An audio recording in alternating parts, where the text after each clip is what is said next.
পরবর্তীতে চলে আসছি কোথায়, হাই রিস্কে চলে আসছি। এটা সবচেয়ে খুব খতরনাক একটা ট্রেডিং স্ট্র্যাটেজি।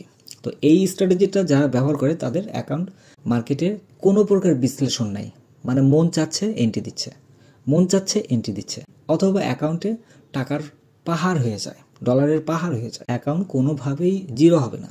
তো ফরেক্স ভালো পক্ষ থেকে সবাইকে জানাই আন্তরিক শুভেচ্ছা এবং স্বাগতম। তো আজকে আমরা দেখব লো রিস্ক, নো রিস্ক এবং হাই রিস্ক, এই তিনটার মধ্যে একটা কম্পেয়ার করব। আপনি যদি এই তিনটে বিষয়ে যদি আপনার ধারণা থাকে তাহলে আপনি ফরেক্সে শিওরলি প্রফিট করতে পারবেন এবং ফরেক্স ট্রেডিংটা আপনার জন্য আরও সহজ হয়ে যাবে। তো আমাদের মূলত হচ্ছে নো রিস্ক।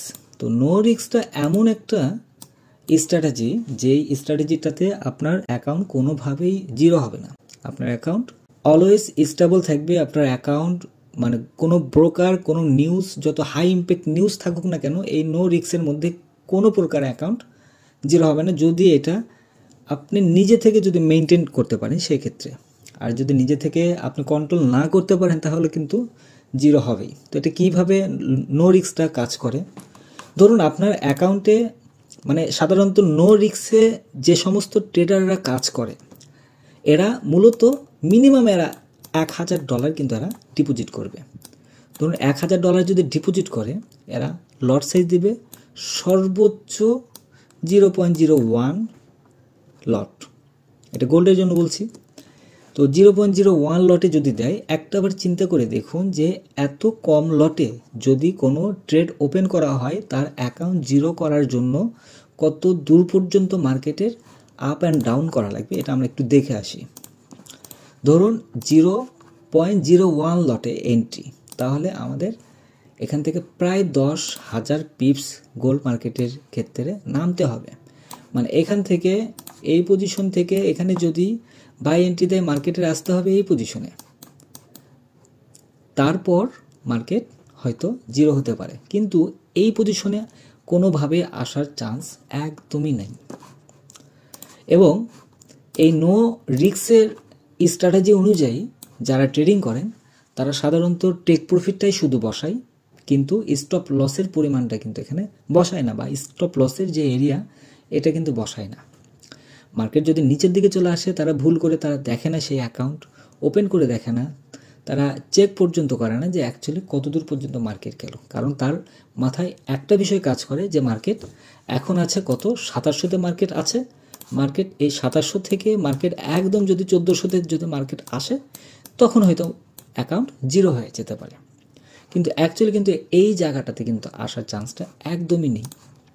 এখন একটা জিনিস চিন্তা করে দেখুন যে আমরা এই যে নো রিস্ক যেই স্ট্র্যাটেজিটা আছে এই স্ট্র্যাটেজিটা কিন্তু আমরা সাধারণত ব্যবহার করি না। তো লো রিস্ক আর নো রিস্ক এই দুইটার মধ্যে একটু পার্থক্য আছে। যেমন ধরুন লো রিস্ক মানে লো রিস্ক, আপনার রিস্কটা নেবেন বাট রিস্কের পরিমাণটা অনেক কম হবে।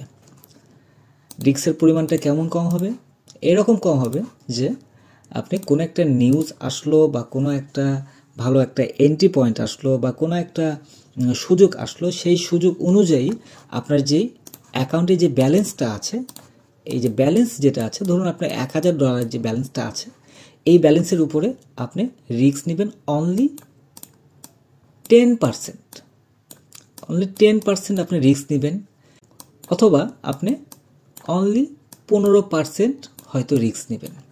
তো এইটা হচ্ছে মূলত লো রিস্ক। মানে আপনার যদি লস হয়, স্টপ লস যদি হিট করে সেক্ষেত্রে $100 হয়তো আপনার স্টপ লস হিট করবে, এটা হবে আপনার মূলত লস।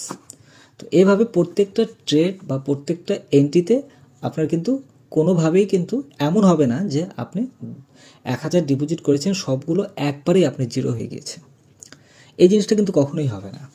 তো ধরুন লো রিস্ক, এখানে লো রিস্কের যখন আপনার ট্রেডিংগুলো যখন করবেন নির্দিষ্ট একটা সময়ে, একটা নির্দিষ্ট একটা নিউজে, নির্দিষ্ট একটা ক্যান্ডেল, নির্দিষ্ট একটা পয়েন্ট, নির্দিষ্ট একটা স্ট্র্যাটেজি অনুযায়ী কিন্তু আপনি এই ট্রেডগুলো কিন্তু ওপেন করবেন। হয়তো অ্যানালাইসিস করছেন, অ্যানালাইসিস করে দেন আপনি ওপেন করলেন। তো এটি হচ্ছে মূলত লো রিস্ক। আর হাই রিস্কের যে ব্যাপারটা, এটা সবচেয়ে খুব খতরনাক একটা ট্রেডিং স্ট্র্যাটেজি। তো এই স্ট্র্যাটেজিটা যারা ব্যবহার করে তাদের অ্যাকাউন্ট ম্যাক্সিমাম অ্যাকাউন্টগুলো জিরো হয় অথবা অ্যাকাউন্টে টাকার পাহাড় হয়ে যায়, ডলারের পাহাড় হয়ে যায়। তো এটি কিভাবে কাজ করে দেখুন। ধরুন আপনার অ্যাকাউন্টে আছে $100, আপনি বেশি কিন্তু ডিপোজিট করেন নাই, আপনি ডিপোজিট করেছেন অনলি $100, এবং এই $100 আপনি লট সাইজ ব্যবহার করছেন কত, 0.20, অর্থাৎ মাত্র 5 পিপসের মতো আপনার ব্যাকআপ থাকছে। তো এই যে 5 পিপস যে ব্যাকআপ থাকছে, এটা কিন্তু খুব সীমিত একটা ব্যাকআপ। মার্কেট যে কোনো সময় একটা খোঁচা দিলে আপনার ব্যালেন্সটা উড়ে চলে যাবে, কোনোভাবেই কিন্তু আপনি এখানে কভার করতে পারবেন না। এটা একদম ফুল হাই রিস্ক। আর হাই রিস্কের আরেকটা মেজর যেই পয়েন্টটা, সেটা হচ্ছে ম্যাক্সিমাম ট্রেডার যারা খুব রাগান্বিত ট্রেডার, এরা করে কি, মার্কেটে কোনো প্রকার বিশ্লেষণ নাই, মানে মন চাচ্ছে এন্ট্রি দিচ্ছে, মন চাচ্ছে এন্ট্রি দিচ্ছে, দিয়ে প্রফিটে গেল ক্লোজ করলো, আবার মন চাচ্ছে ক্লোজ করছে। তো এই টাইপের ট্রেডাররা সাধারণত হাই রিস্ক নিয়ে ট্রেডিং করে। এটা হচ্ছে হাই রিস্কের ট্রেডিং স্ট্র্যাটেজি। তো পরিশেষে আমি একটা কথাই বিশ্লেষণ করব, সেইটা হচ্ছে আমরা সাধারণত যারা ট্রেডার আছি, তারা প্রথমে আমরা শুরু করি কি দিয়ে, নো রিস্ক দিয়ে। যে আমরা $1000 আমরা ডিপোজিট করেছি, আমরা লট সাইজ ব্যবহার করব 0.01, এবং লো রিস্কে যখন আমরা আসব তখন আমরা ওই সেম জিনিসটাই আমরা করব কি, হয়তো হালকা একটু অ্যানালাইসিস করে আমরা লট সাইজটা হয়তো একটু বাড়াই দেব। এখন শেষে আপনার দেখা যাচ্ছে যে হাই রিস্ক, পরবর্তীতে চলে আসছি কোথায়, হাই রিস্কে চলে আসছি। তখন এসে আমরা এখানে কোনো প্রকার অ্যানালাইসিস নাই, কোনো গবেষণা নেই, কোনো নিউজ নেই, কোনো সিগন্যাল নেই, কোনো কিছু নেই, অযথা মন চাচ্ছে এন্ট্রি দিচ্ছি, ব্যালেন্সটা হয়ে গেল 0। আমরা ছিলাম কোথায়, নো রিস্কে। খেয়াল করে দেখুন, এই যে নো রিস্কে কিন্তু আমরা ছিলাম, নো রিস্ক থেকে লো রিস্কে পার হয়েছি, দেন আমরা হাই রিস্কে পার হয়েছি। কিন্তু এটা কখন পার হয়েছি,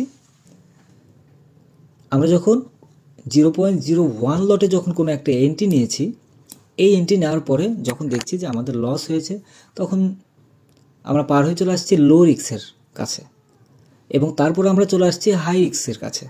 মানে এখানে লস করার পরে এখানে আবারও লস করলাম, তারপরে চলে আসলাম হাই রিস্কের কাছে। তাহলে একই মানুষ, একই ট্রেডার এক মুহূর্তের মধ্যে কতগুলো স্ট্র্যাটেজি ফলো করছে।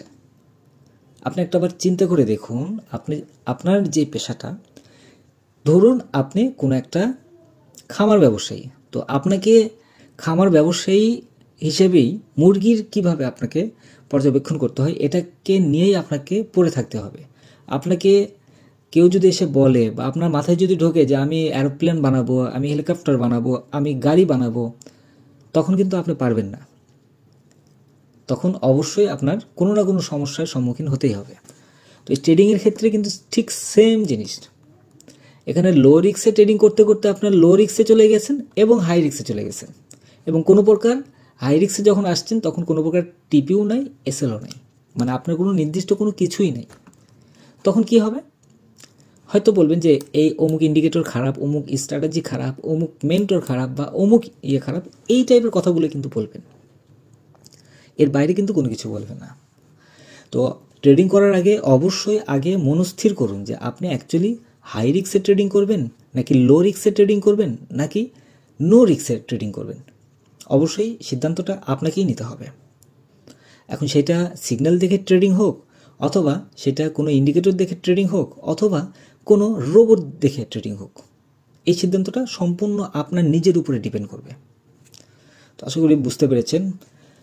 তো ধন্যবাদ সবাইকে ফরিদ মালের সঙ্গে থাকার জন্য। আর আপনি যদি রেগুলার নিয়মিত ইনকাম করতে চান, বা আমার সিগন্যালগুলো যদি ফলো করতে চান, তাহলে ভিআইপি চ্যানেলে জয়েন করতে পারেন। ভিআইপি চ্যানেলে জয়েন করার জন্য কোনো প্রকার কস্টিং নেই, সম্পূর্ণই ফ্রি।